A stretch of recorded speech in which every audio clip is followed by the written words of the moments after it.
শ্রী ভেঙ্কটেশ ফিল্মসের ব্যানারে অপরাধমূলক থ্রিলার ছবি ওয়ানের উপস্থাপনা করতে চলেছেন পরিচালক বিশা দাশগুপ্ত। এরই মধ্যে আজ সকাল 9টায় প্রকাশ্যে এলো সিনেমাটির চোখ ধাঁধানো ফার্স্ট লুক পোস্টার। পোস্টারটির এক পাশে টলি বিউটি নুসরাত জাহান আর অন্য পাশে টলিউডের নতুন হিরো যশ দাশগুপ্ত।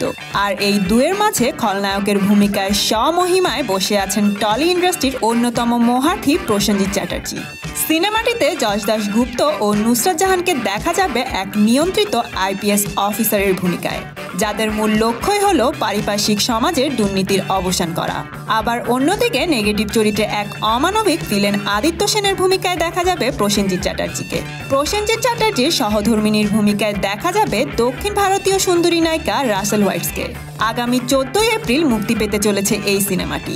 তো বন্ধুরা, মুভিটি দেখতে যাচ্ছেন তো আপনারা? কমেন্ট করে জানিয়ে দিন। আর হ্যাঁ, আপনার ফেভারিট সেলিব্রিটির এমন লেটেস্ট আপডেট পেতে এখনই সাবস্ক্রাইব করুন স্টার গল্প চ্যানেলে।